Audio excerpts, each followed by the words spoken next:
Hi everyone, I hope you're doing well. So we're back. We're gonna do another video. That's what we do. Um, my little co-host today.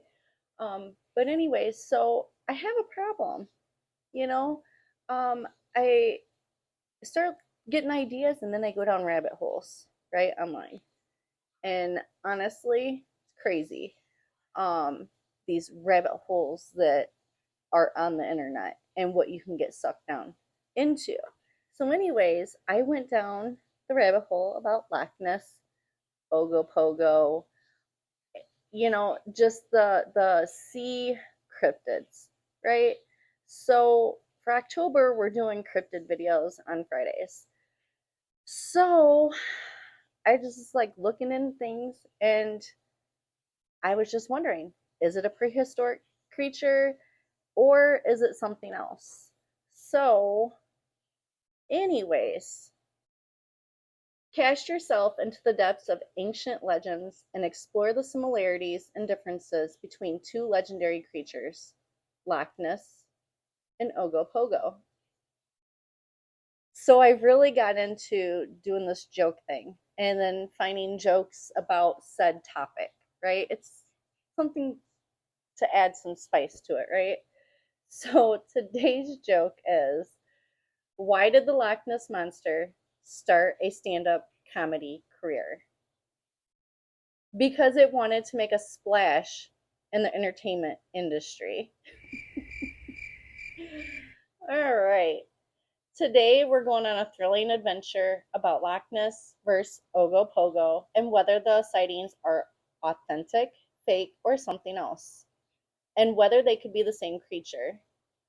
This story is research that I did using Google. I'm an entrepreneur with a passion for unraveling mysteries. I have researched myths and hoaxes regarding the paranormal, conspiracy, and crime in search of the truth. I'm reminding everyone that I upload on Friday mornings. I also started a club to offer more content for you to enjoy. I am offering early release on weekly videos and live sessions, as well as outdoor streams, tours, and trips. And then I will put the QR code, well, I'll put the link down in the description, but I'll put the QR code right here. I am also partnering with TubeBuddy. TubeBuddy, I know you guys have heard of TubeBuddy. So I've been using TubeBuddy for years now, right? Um, some of the mini features that I use a lot is like the topic planner. It also helps you like generate better um, titles for your videos. It also helps with making sure that you don't forget anything like end screens and so on and so forth before you upload your video. So that way, everything has been ticked off, right? So with me partnering with TubeBuddy, they gave me a code so that I can give you guys a 30-day free trial. Oh my God. So there's so many tools and resources available to you as when you're making videos and uploading videos and you're not really sure where to begin. TubeBuddy's a great asset for that. um just look at all these features that they have.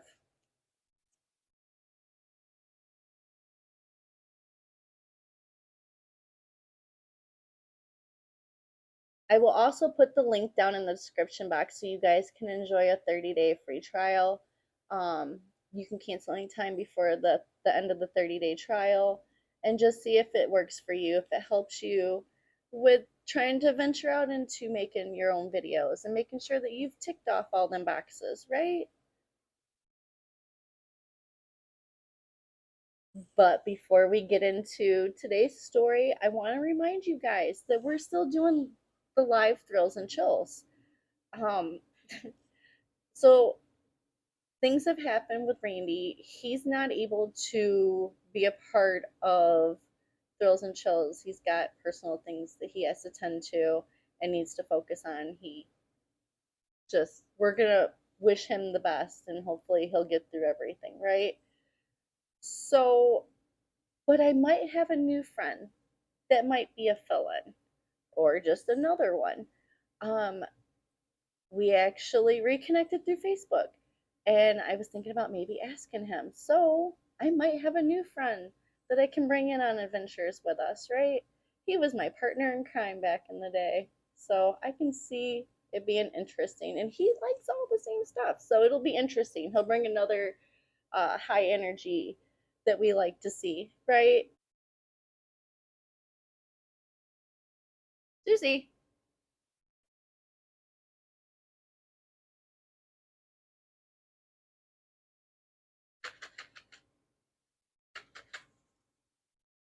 Oh, and you already ate them all, huh? Oh, snot.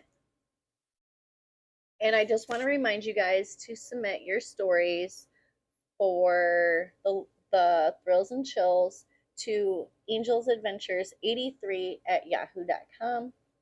And this is also going to be the last week for thrills and chills. So get on the bandwagon, guys. Submit your stories so we can read them in the live thrills and chills. Now, let's get into today's story. So one of the first rabbit holes that I went down was through the Britannica.com website, and they were talking about the legendary Loch Ness monster and stuff. So let's see what they say, so that way we can base our opinions on that, right? Right. Loch Ness monster, named Nessie, is a sizable marine creature from people believed to inhabit Loch Ness, Scotland. However, much of the alleged evidence supporting its existence has been discredited, and the monster is widely considered a myth. Reports of a monster inhabiting Loch Ness date back to ancient times. Notably, local stone carvings by the Pict depict a mysterious beast with flippers. The first written account appears in a 7th century biography of Saint Columba. According to that work, in 565 AD, the monster bit a swimmer and was prepared to attack another man when Columba intervened, ordering the beast to go back. It obeyed, and over the centuries, only occasional sightings were reported. Many of these alleged encounters seemed inspired by Scottish folklore, which abounds with mythical water creatures. In 1933, the Loch Ness Monster's legend began to grow. At the time, a road adjacent to Loch Ness was finished, offering an unobstructed view of the lake.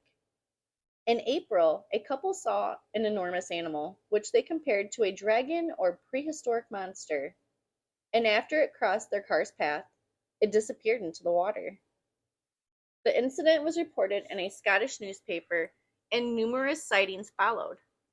In December 1933, the Daily Mail commissioned Marmaduke Wetherell, a big game hunter, to locate the sea serpent. He found oversized footprints along the lake shores that he believed belonged to a mighty soft-footed animal about 20 feet long, or 6 meters. However, upon closer inspection, zoologists at the Natural History Museum determined that the tracks were identical and made with an umbrella stand or ashtray with a hippopotamus leg as a base. Wetherall's role in the hoax was unclear. The news only spurs efforts to prove the monster's existence. In 1934, English physician Robert Kenneth Wilson photographed the alleged creature. The iconic image, the surgeon's photograph, showed the monster's tiny head and neck. The Daily Mail printed the photograph, sparking an international sensation. Many speculated that the creature was a plesiosaur, a marine reptile that went extinct 65.5 million years ago. The Loch Ness area attracted numerous monster hunters over the years. Several sonar explorations, notably in 1987 and 2003, were undertaken to locate the creature, but none were successful. In addition, numerous photographs allegedly showed the beast, but most were discredited as fakes or depicting other animals or objects. Notably, in 1994, it was revealed that Wilson's photograph was a hoax, spearheaded by a revenge-seeking Weatherall. The monster was a plastic and wooden head attached to a toy submarine. In 2018, researchers conducted a DNA survey of Loch Ness to determine what organisms live in the waters. No signs of a plesiosaur or other such large animal were found, though the results indicated the presence of numerous eels. I wonder if what they're really seeing is just a damn eel, but I don't think eels just come sticking their head out of the water, so I think they're logs. And I really want to believe in Loch Ness, but I think what a lot of people are seeing are logs. Because even when I was magnet fishing in the Rock River, I would see shit and I would sit there and stare at it, right? Because I'm the weirdo. And I'm like, what is that? Is that a Loch Ness in the Rock River? No, it was a damn tree. Okay, upon further inspection. Now, the people that are taking these pictures, my question to them is, did it just disappear or did you actually go physically try to go see it? Not just take a picture from far away. I would literally go up and try to go see what it is. I'm going to get as close as possible so I can determine at a safe distance that it's not a creature or if it's a log or a body. Who knows? Especially in the Rock River, it could have been a body. I was really concerned. I almost didn't investigate. Not even going to lie. This finding left open the possibility that the monster is an oversized eel. Despite lacking conclusive evidence, the Loch Ness Monster remained popular and profitable. In the early 21st century, it was thought that it contributed nearly $80 million annually to Scotland's economy. So what are your thoughts on Loch Ness? I would love to hear about them down in the comments. And, Zusie's here, but she doesn't really want to make too much of an appearance. But I think it's time for a little cat break, right? Just a small little cat break just to make sure that we're feeling okay to go on to the next part. So now on to Ogopogo. So I found a topic about Ogopogo and it was in live science, and we already know I like live science. So let's get into the story that they talked about Ogopogo, and they called it Canada's Loch Ness Monster. So I was like, oh, yay. Let's put the two together finally. Lake Okanagan, I'm sure I said that wrong, is a long, narrow lake in British Columbia, Canada. Scotland's Loch Ness may have the fame as far as lake monsters go, but for many monster searchers, often dubbed cryptozoologists, Ogopogo, a creature said to lurk in Canada's Lake Okanagan, sure I said it wrong, is the most likely and best documented of all lake monsters. For cryptozoologists like John Kirk of the British Columbia Scientific Cryptozoology Club, the catalog of films and video of Ogopogo are more numerous and of better quality than anything I have personally seen at Loch Ness. And I believe that several of them are very persuasive that a large living unknown creature inhabits the lake. Early Indian legends. There are dozens of reputed lake monsters around the world, but what makes Ogopogo especially interesting is its previous incarnation, according to legend, as a bloodthirsty killer. Some believe Ogopogo has its roots in native Canadian Indian tales of a beast called, oh, I'm not even going to be able to pronounce this one, Naha-ik. I'm sure I said that wrong. Also spelled Naitaka. That is not what that looked like at all. At all. I'm going to put it in here. I don't even know if I can put, I'll do my best, but I'm not going to be able to pronounce that the way it was before they put in the also spelled this way. That I can actually do. Naitaka. Okay. That would demand a live sacrifice from travelers for safe passage across Lake Okanagan. Hundreds of years ago, whenever Indians would venture into the lake, they brought chickens or other small animals to kill and drop into the water to ensure a safe journey. It's clear, however, that these stories were not referring to a literal lake monster like Ogopogo, but instead to a legendary water spirit. Though the supernatural Naitaka of the Okanagan Valley Indians is long gone, a decidedly less fearsome and more biological beast, whose exact form is a matter of debate, has replaced it. Ogopogo is often described as dark and multi-humped, with green, black, brown, or gray skin. That's quite a variant right there. Like, can we stick to at least a shade of one of them, maybe? The head is said to look like that of a snake, sheep, horse, seal, or even an alligator. Some eyewitnesses say it has ears or horns, others don't. Many sightings simply describe a featureless log that came alive. See, they used it. I think it is a log. I think it's a tree. I think it's a tree, like what I seen in the Rock River. But I originally thought it was a dead body, and I almost didn't go look. Timber is a primary industry in the region. There are hundreds of logs floating in Lake Okanagan. I said it 3 different ways now.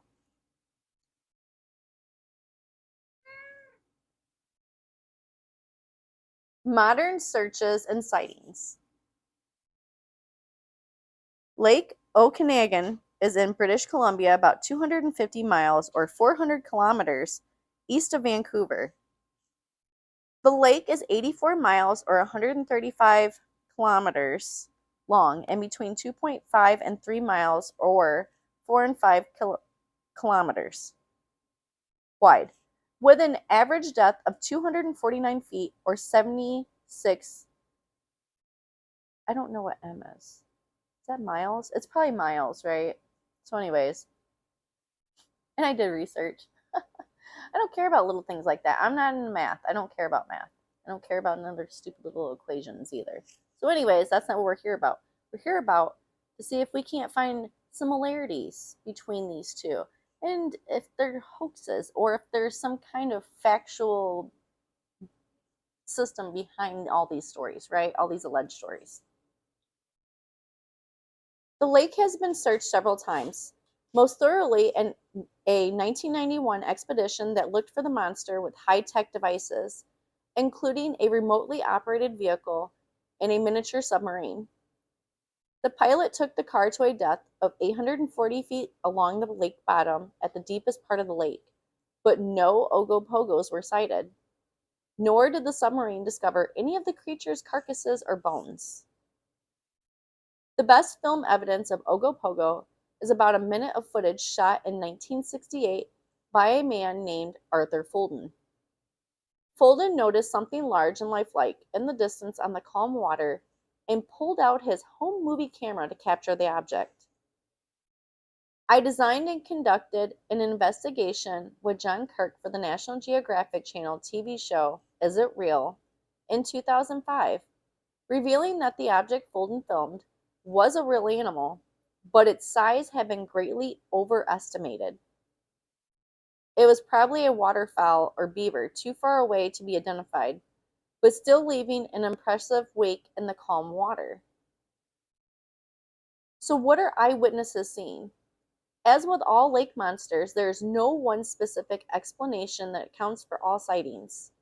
Some animals might be mistaken for strange creatures when seen at or near the water surface.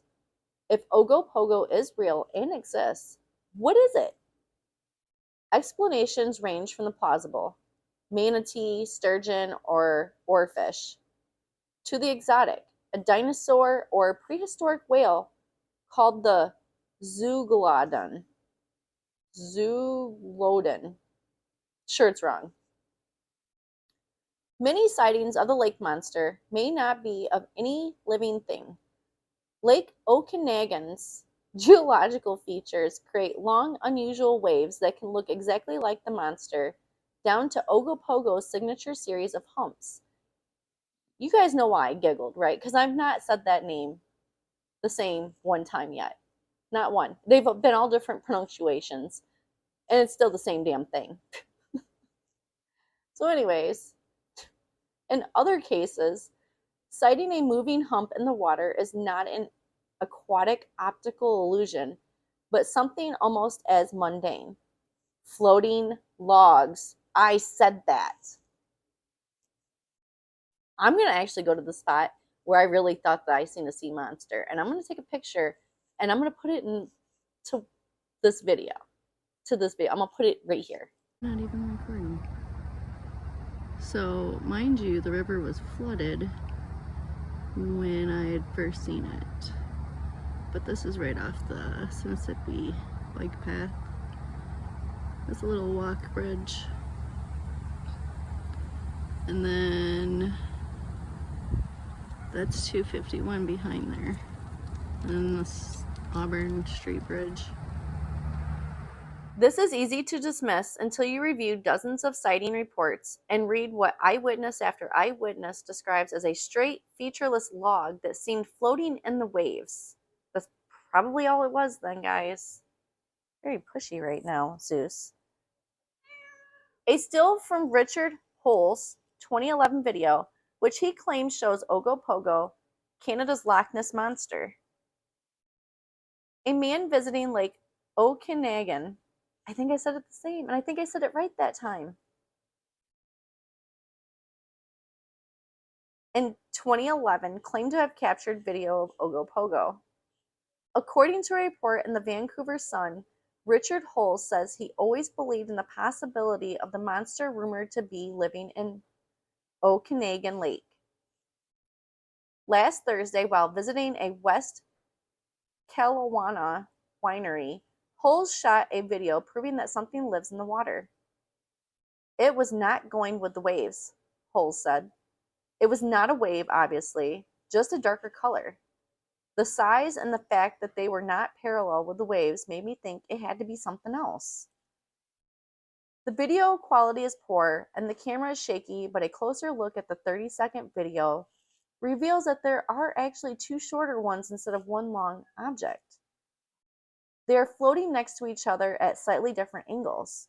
There are no humps, heads, or forms, only two long, darkish, more or less straight forms that appear to be a few dozen feet long.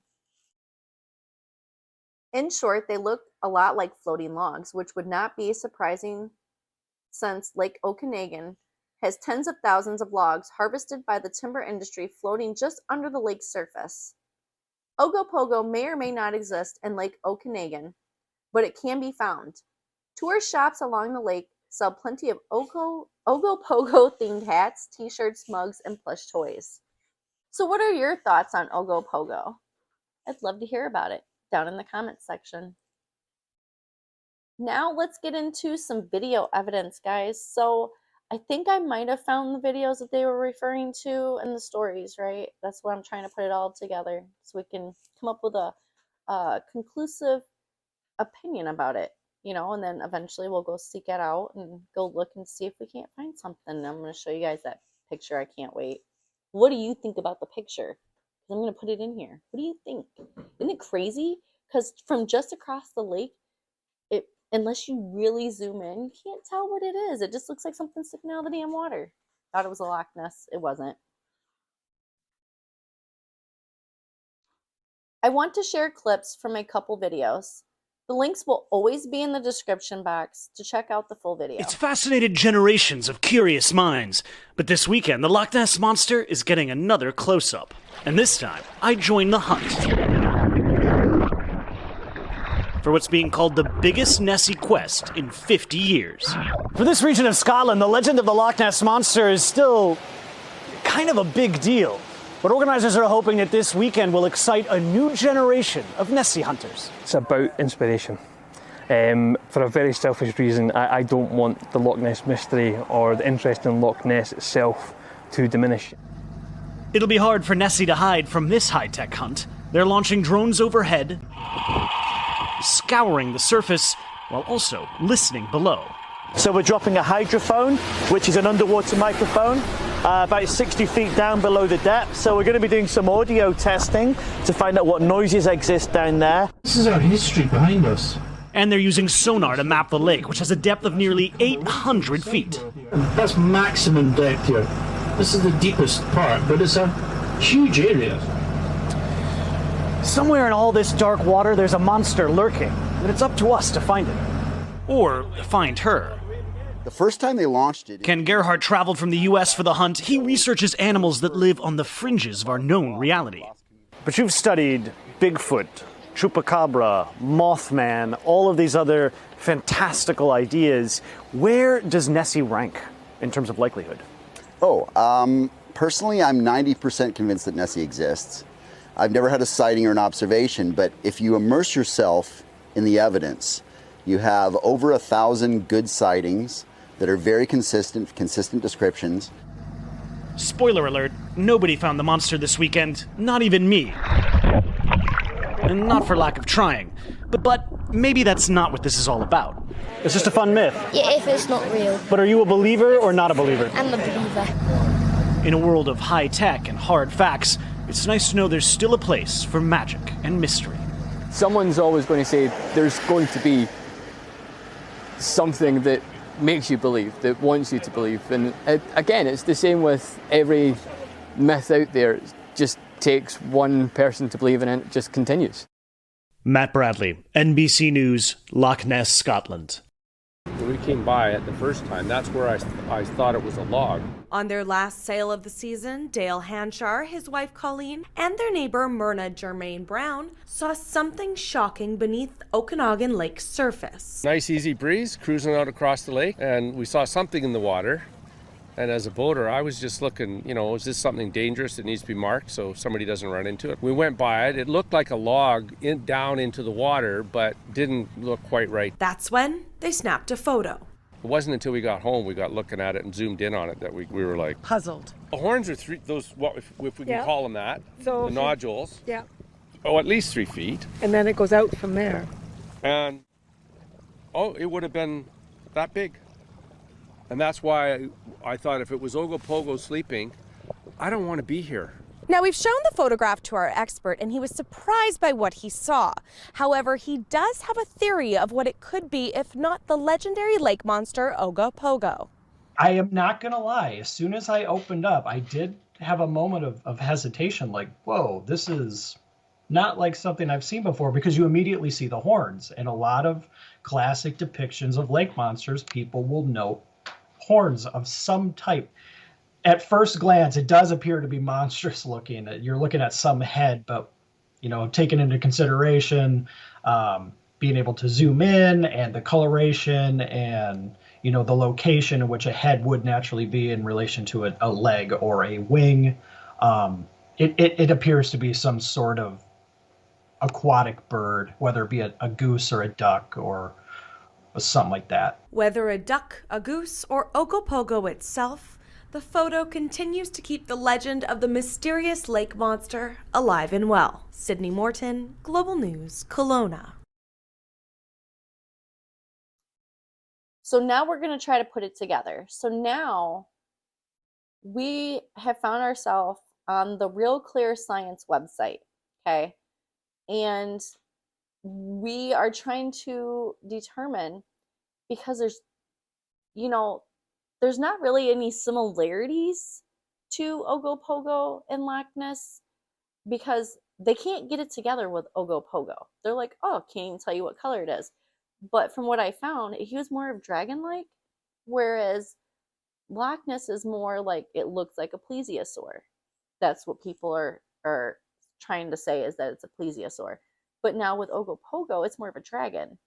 So what is it? Let's look into this website that kind of brings it together a little bit more.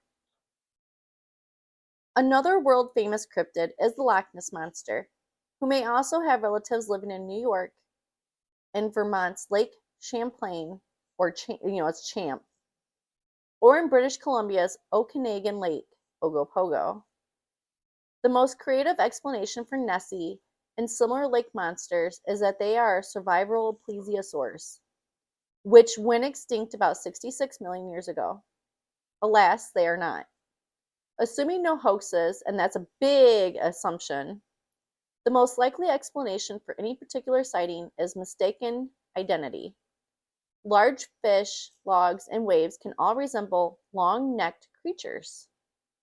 You know, um, let's talk about what do they call the mirages?